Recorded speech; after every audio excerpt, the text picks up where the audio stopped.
Quiero felicitar, desearle mucho éxito al ministro de Ambiente. Él se llama Fabio Arjona. Señor ministro, buenos días. Buenos días, Julio. Un placer estar en tu medio, del cual soy un gran seguidor desde hace muchísimos años. Ministro, qué honor. ¿Usted dónde nació, ministro? Soy monteriano. Ah, caramba. Caramba, está usted en territorio amigo. Así es. Así es. Territorio de una de las esquinas con la mejor comida árabe del mundo, no de Colombia, del mundo. Del mundo, total. Biólogo marino, fue viceministro y es muy respetado en el ambientalismo colombiano. Lo recibe el presidente electo. Yo creo que quería hacerle un homenaje, pero es un homenaje complicado, porque tiene que enfrentar deforestación, minería ilegal, fenómeno del Niño y la reestructuración de la política minero-energética, que tarde o temprano llegará a la discusión de la primera pregunta. Ministro, salgamos del tema del fracking. ¿Cómo va a manejar usted esa papa caliente? Bueno, primero que todo, para mí es un honor haber sido designado como ministro de Medio Ambiente en el país más biodiverso del planeta por metro cuadrado. No puede haber mejor lugar para hacer este ejercicio que Colombia. Y por supuesto, estar y ser parte de esta idea de la patria milagro, que será el gobierno del presidente Abelardo de la Espriella y del vicepresidente José Manuel Restrepo. Sí, hay enormes retos que debemos enfrentar con toda la capacidad técnica que puede tener un ministerio robusto. De alguna manera, las ciencias ambientales están para resolver problemas, no para crearlos. Y pues sí, va a haber un proceso en el tema fracking, por ejemplo, que ha sido un asunto que ha despertado mucha controversia e interés. Y yo creo que es un tema básicamente donde hay que utilizar la tecnología de punta. El ministerio no es el encargado del fracking, en primer lugar, pues el Ministerio de Ambiente no es el encargado, pero sí es el encargado de supervisar que los criterios con que se haga este ejercicio sean de la mejor tecnología para evitar daños ambientales que no puedan ser reparados. Eso es un principio básico. Desde hace ya más de 3 años el país desarrolló con un panel independiente de expertos unos términos de referencia de cómo podría ser esa actividad en el país para hacerla disminuyendo todos los riesgos. Ministro designado Arjona, pero sáquenos de una duda de una vez por todas. Entendí que usted tenía en la cabeza que el fracking en Colombia se podía hacer más o menos en unos 2.000 kilómetros cuadrados del territorio, o sea, un espacio que no es muy extenso. Sí, claro. Teniendo eso claro, es absolutamente prohibido en Colombia, y ustedes, por supuesto, no van a hacer nada para que eso cambie, hacer esa exploración en territorios protegidos, parques naturales o en páramos? De ninguna manera. No solamente el fracking, sino cualquier actividad extractiva o de infraestructura. Las áreas protegidas de Colombia tienen una protección constitucional que las hace inembargables, imprescriptibles e inalienables. Es una protección constitucional que, por fortuna, como este gobierno no piensa hacer ningún cambio constitucional, hay que conservar.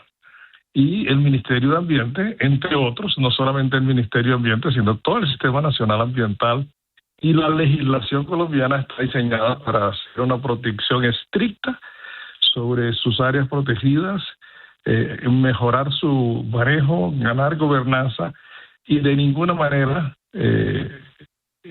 permitir que ahí se ejerza ninguna actividad extractiva. Estamos llenos en las áreas protegidas hoy de actividades ilegales que están atentando contra la conservación de esas áreas.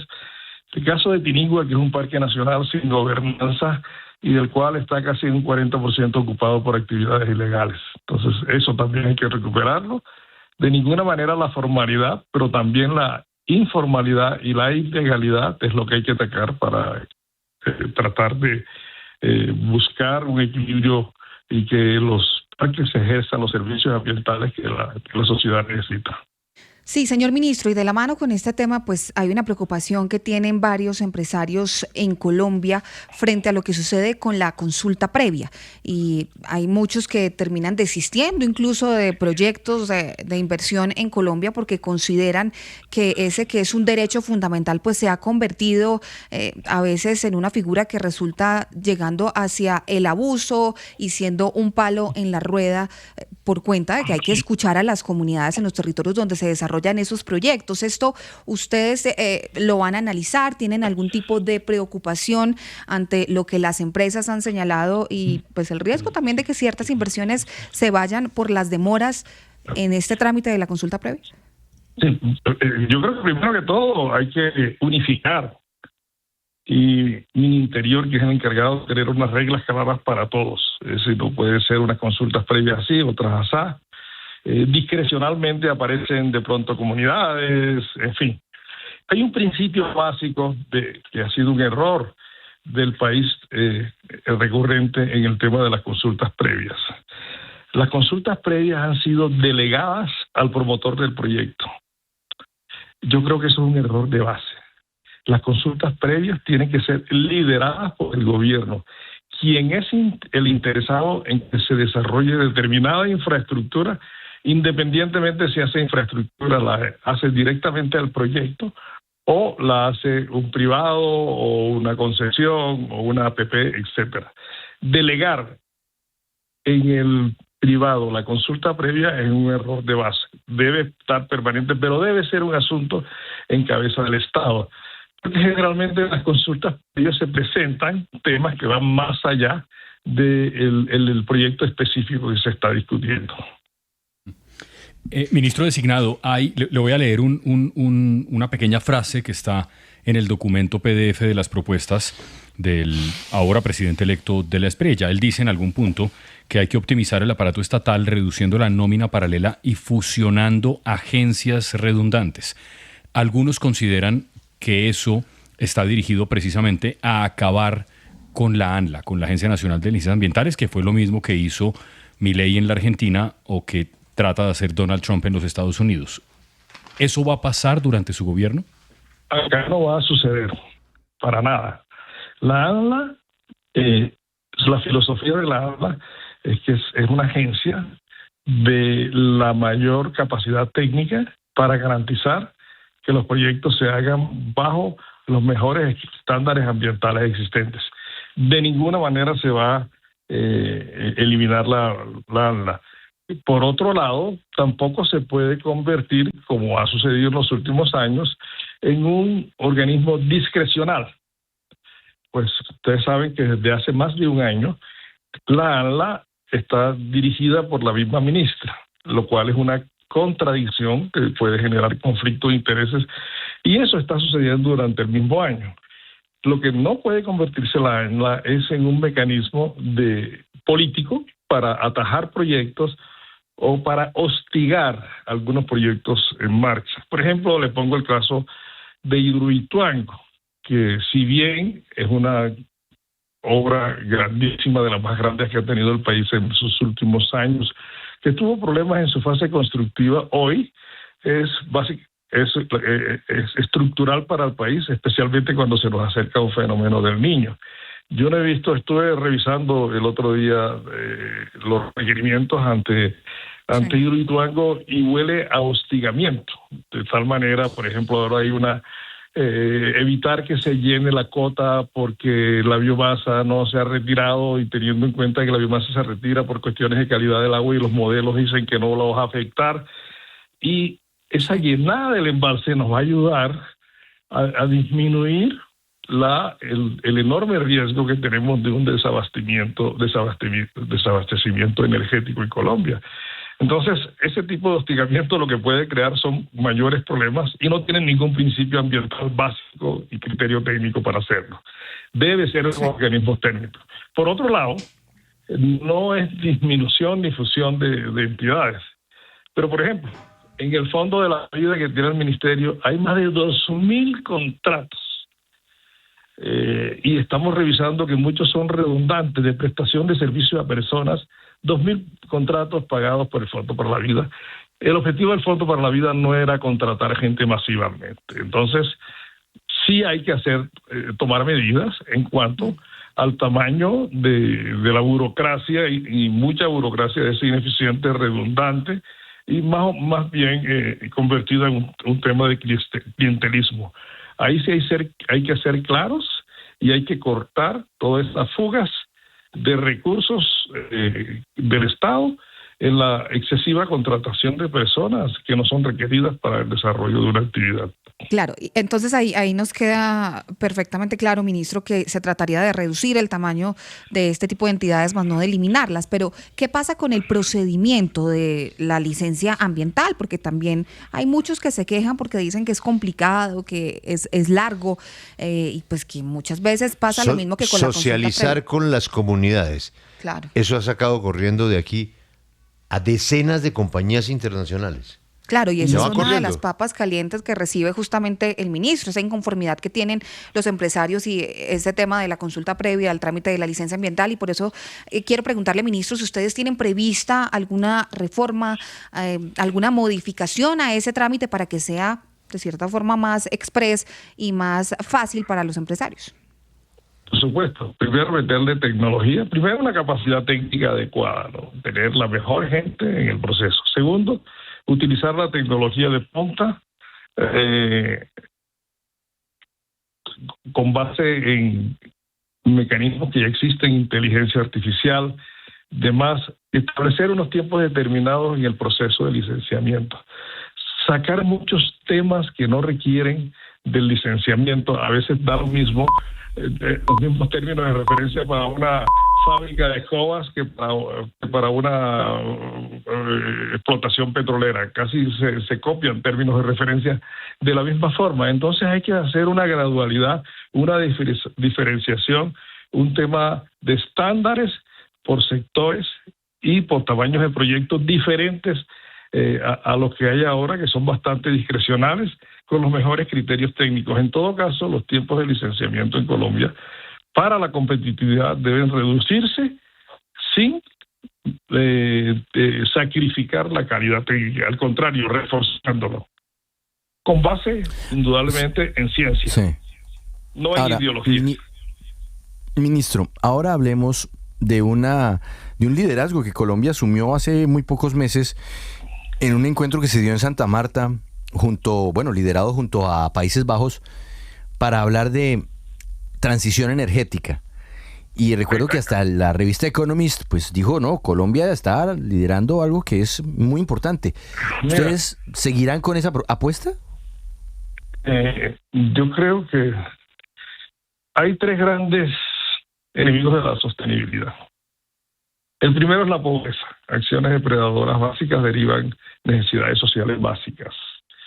La pobreza, pues cuando tú dices que no vas a hacer explotación de hidrocarburos y minerales, cuando el país vive de commodities agrícolas y mineros, estás sometiendo al país a un estado de pobreza que te va a causar una depredación ambiental.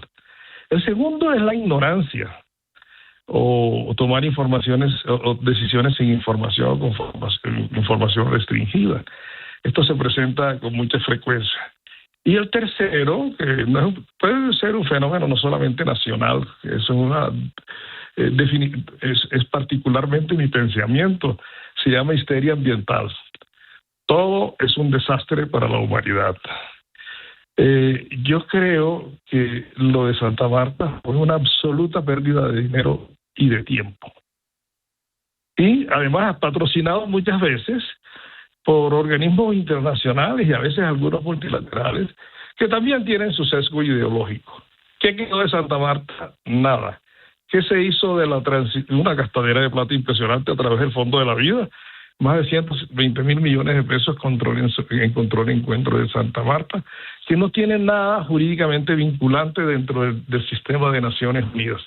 Entonces fue una especie de jamboree internacional alrededor de un activismo anticombustibles fósiles, que si bien es importantísimo generar una transición energética, gran parte de la transición energética se origina con los recursos de los combustibles fósiles. Y así ha sido en el mundo. Si ustedes ven quién es uno de los países mayores cooperantes en temas ambientales, lo es Noruega. ¿Con base en qué? En el gran fondo soberano que tiene Noruega, que es uno de los más robustos del mundo. ¿De dónde provienen los recursos? Pues de la explotación de sus hidrocarburos. Y así van generando los recursos para ir avanzando hacia una transición energética. Hay que ser lo suficientemente hábiles para hacerlo bien. Lo que estamos generando ahora es que no somos, o decimos en el Caribe, ni chicha ni limonada. Estamos enfrentados a un gran déficit energético y no tenemos nada de la transición energética. De las 16.000 megas propuestas que estaban listas, lo que decían ustedes, con inversionistas que salieron corriendo en La Guajira, que nos hubieran librado de cualquier problema con un fenómeno del niño agudo como tenemos, no se dio. Entonces, ¿dónde está la transición energética? Porque no se generaron las condiciones para implementar los proyectos por acciones patrocinadas por el mismo gobierno. Entonces, eso es darse tiros en el pie, es un doble discurso. Y lo que hay que hacer es apostarle en serio a la transición, no con discursos. En este gobierno no se generó un mega nuevo. Todo era lo que venía antes, y muchos de lo que venía antes, el 80% de lo que venía antes, simplemente colapsó o se fue del país. Sí, y ministro, tendremos otra entrevista para que revisemos un tema que ha sido absolutamente penoso. Teniendo una esquina en el Caribe con una potencia de energía por la fuerza del viento, también sacamos corriendo a todos esos empresarios internacionales con inversiones gigantescas, unas hélices que transportaron desarmadas en unos barcos de carga impresionantes, las torres que se construyeron. Salieron todos corriendo de Colombia por la falta de seriedad en los contratos que firmamos. Y ahí seríamos una potencia de energía eólica. Pero será otra llamada, ministro. Pase usted un buen fin de semana y disfrute el partido. No le pregunté el marcador. ¿Esto de Colombia cómo quedará? 3-1 a favor de Colombia y no vamos a irnos a extra tiempo ni a penaltis. Eso, es que los penaltis, eso es una lotería muy brava. Y mire, y Argentina, es que estamos buscando a alguien distinto de Juan Pablo Calvás que esté apoyando a Cabo Verde. ¿Usted está con Argentina o con Cabo Verde? Tengo un sesgo argentino que no puedo quitármelo. Amo a Argentina. Ministro, muchas gracias. Marcela también. Ministro, muchas gracias. Okay, muchas gracias. Agradezco mucho por la entrevista y pues a la orden. Y aquí lo invitaremos siempre. Él es el nuevo ministro de Ambiente, el ministro Fabio Arjona, muy conocedor del tema. Suerte para él.